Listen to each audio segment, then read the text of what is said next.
자, 이번에는 어제 이 자리에 함께 했던 더불어민주당 을지로위원회 위원장을 맡고 있는 분이죠. 진성준 의원 전화로 만나보겠습니다. 나와 계시죠?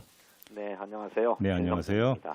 어제 이제 그 자리에 함께 하셨잖아요. 근데 네, 조금 전에 이제 김종민 대변인은 을지로위원회하고 국난극복위원회가 좀 약간 온도차가 있는 걸로 느꼈다 이렇게 이야기를 하던데 어떻게 봐야 되는 겁니까?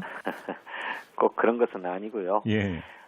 국난극복위원회 중에 저희들 본부가 여러 개가 편성되어 있는데 그 중에 방역대책본부와 함께 회의를 했습니다. 예.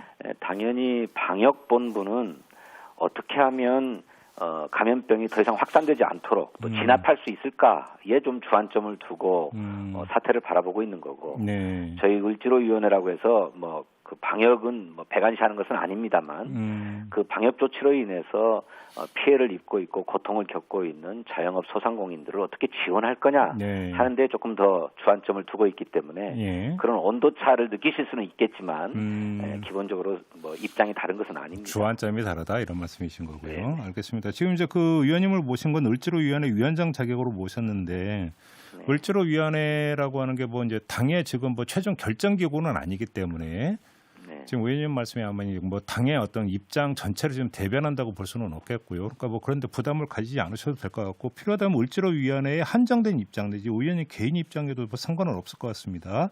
네. 우리 애청자 여러분들도 이 점을 좀 고려해 주시면서 좀 그 말씀을 좀 들어주셨으면 좋겠는데 일단 이 손실 보상과 관련해서 어제 홍남기 부총리가 손실보상이라는 표현을 써야 될지 피해 지원이라는 표현을 써야 될지 잘 모르겠다라는 취지의 발언에 대해서 지금 그 자영업자 비대위는 비판을 하던데 이건 어떻게 평가하십니까, 의원님은? 예, 우리 자영업 단체 입장에서는 매우 추상적이고 모호한 그래서 손실보상을 하지 않겠다는 입장으로 들릴 수가 있을 것 같습니다. 예. 그런데 손실보상은 절대로 포기할 수 없는 원칙이라고 생각합니다. 그것은 우리 헌법이 규정하고 있는 국가의 책무이고 그렇죠. 또 동시에 국민의 권리이기도 합니다. 예. 또 그런 어떤 그 법률적 의미뿐만 아니라 이렇게 국가가 국가적인 필요에 의해서 방역 대책을 시행하는데 그에 따라서 영업 손실을 크게 입은 국민들이 많은데 이런 영업 손실을 보상하지 않는다고 한다면 누가 정부의 또 국가의 방역 대책에 적극적으로 참여하겠습니까?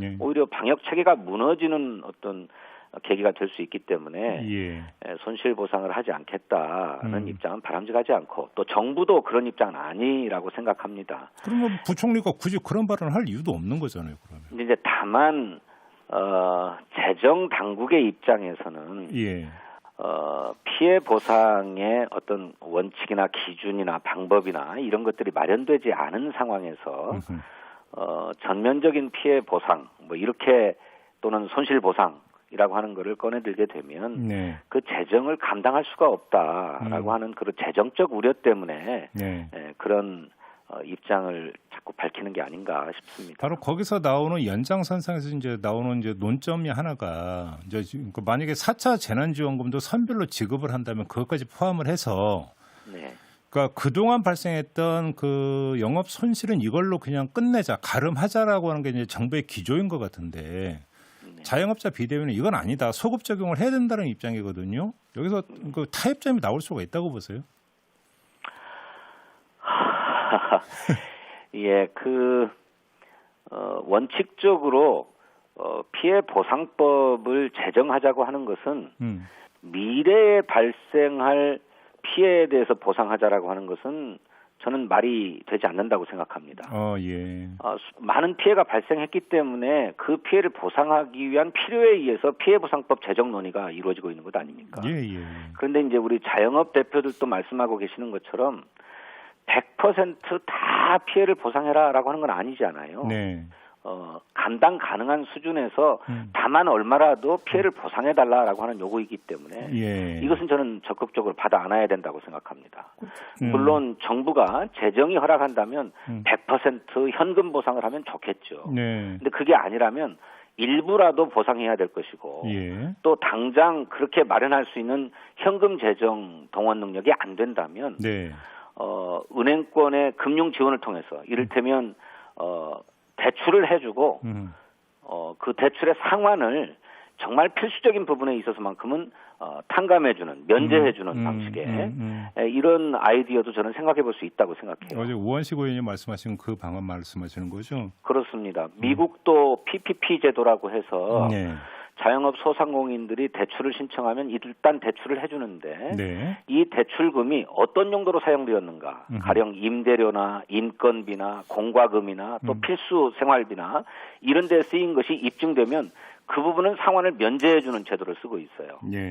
그러니까 정부로서는 당장에 동원해야 될 현금 동원의 부담을 좀 덜면서도 실제적인 지원이 가게 하고 또 손실 보상이 되게끔 하고 이것의 상환에 따른 부담을 좀 장기적으로 나눠지도록 하는 뭐 이런 정책들을 쓰고 있는데 우리도 그런 것들을 적극 검토할 필요가 있다고 생각합니다. 그리고 조금 전에 이제 그 자영업자 비대위 입장은 뭐 하면 그 손실 보상을 하는데 기존에 이미 지원했던 그 지원금 있지 않습니까? 네네. 그럼 그걸 차감하고 지급하는 것도 우리는 받겠다 지금 이렇게 이야기를 했으면 재정의 부담은 상대적으로 많이 줄어드는 거잖아요, 사실.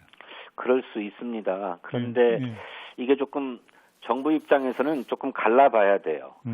지금 이제 여러 가지 손실 보상의 구체적인 방법과 기준을 놓고 논의가 많습니다만 가장 일반적으로는 매출액을 기준으로 해서 매출액 손실이 발생하면 그에 대해서 보상하자라고 하는 얘기가 있잖아요. 그렇죠.